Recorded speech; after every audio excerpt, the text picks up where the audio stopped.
All right, welcome back. The arena in San Juan, of course, it's summertime and, you know, it's so hot outside, but when you get into the arena, watch these great games and the air conditioning is just cool. Again, it's just great to have you guys join us here in the arena. I'm Ian Laurel with Ivy Remulla and, of course, Ann Remulla as our courtside reporter for this match.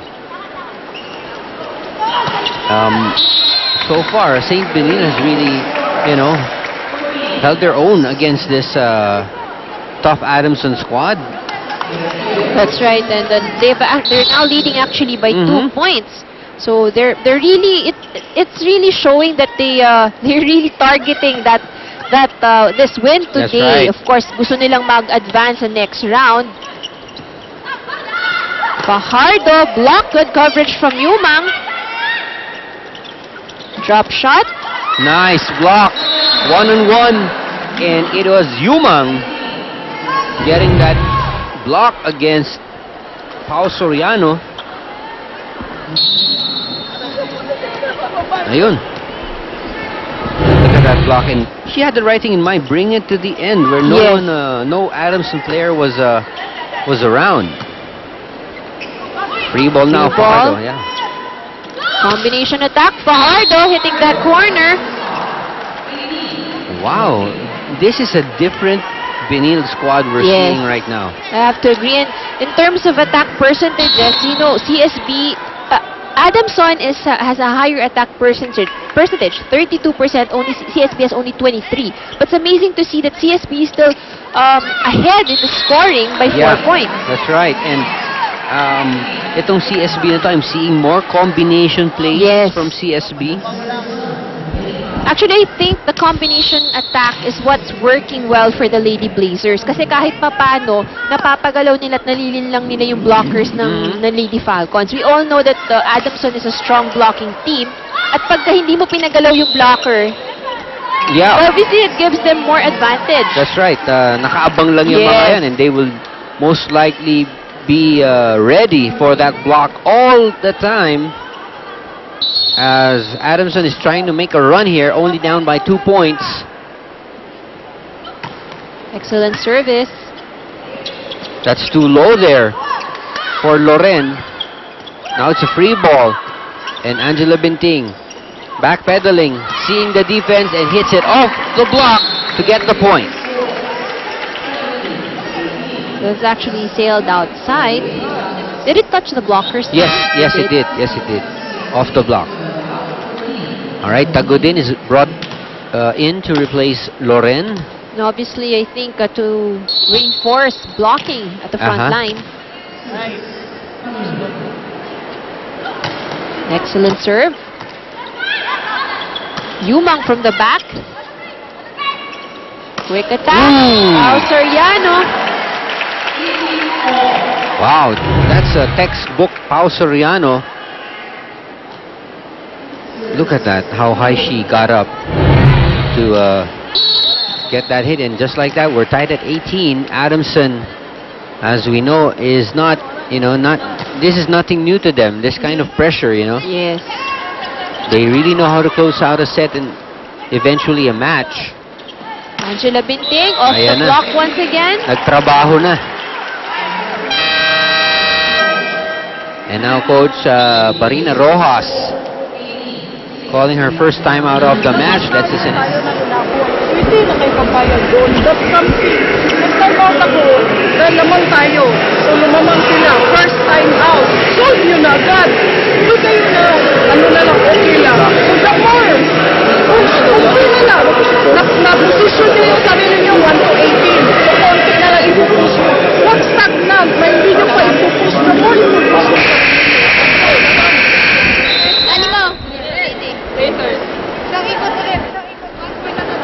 All right, your thoughts, Ivy, on that timeout by Coach Telma Barina Rojas?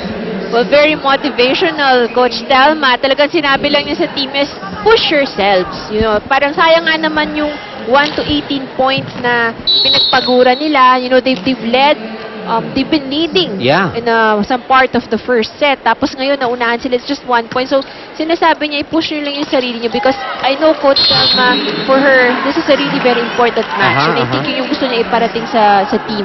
That's right. And sayang talaga kasi sila lang yung hinahabol. Ngayon, parang bumaliktad agad. Sila na naman ang The tables have naghahabol. turned and now they're trying to catch up with the Lady Falcons. Good reception. Now they go to Valencia, who hits it off the block. Great play. 3 attackers of Benilde were coordinated in that play. You know, and like we said a while ago, yung mga combination attacks nila, that actually made the offense work for the Lady Blazers. Plus, yung mga services na binibigay ng Lady Blazers. That was another good defensive stand because they let that ball go and Pao Soriano missing the line. Yes, I think it's by a hair. Oh yeah, sobra. Sobrang ano lang eh. Dikit na dikit. That goes outside. Ooh.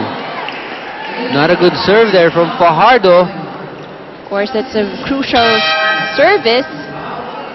And they give back a point to Adamson with a Pineda. So this is again the rotation of the Lady Falcons that we would like, or that CSB should take advantage of. You know, having Pao Soriano not at the front. They only have 2 spikers at the front. Oh, Angela Binting and Michelle Carolino got confused there. Valencia hitting it down the line. Angela. Binting. Nice Good defense. save. Yeah. Oh, Tagudin with a block. Out. Oh, that's inside. Angela Binting going to work here late in the first set. Lady Falcons now ahead by 2 points, 22-20. Good serve. Optana, that ball does not go over. Hits the tape. And straight to Ian Laurel. I know, almost hitting us here in the panel. Buti na magaling mag-block si Ian. Si Barry ang magaling mag-block. Anything that made you discouraged, the more ipupush yung sarili nyo. You're working 18 points, 7 na yan. Dapat push, ipagnan talaga.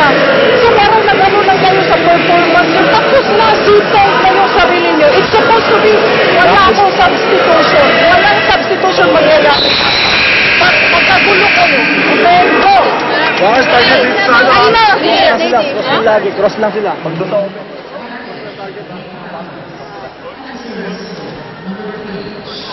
Well, again, that timeout is the last timeout of Coach Thelma. As we see the substitution that she was talking about, Araneta needing to come in here late in this first set. Shakey's, if it's fun, family pizza, it has got to be Shakey's.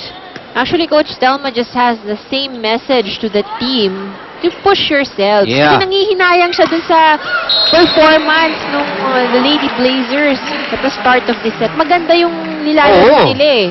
Nakakasabay sila sa They've atake. led several points and then they just let Adamson catch up. Good service.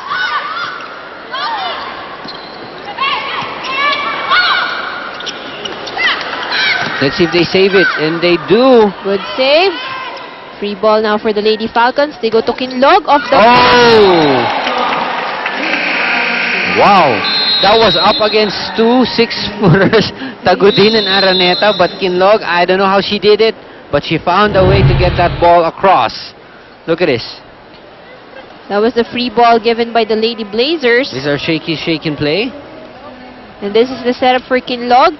That's right, that's 2 tall blockers. Yeah, up against Pinadaan niya Kinlog. sa gilid eh. It is Adamson escaping to get that first set win. 25-20. We'll be back with the second set.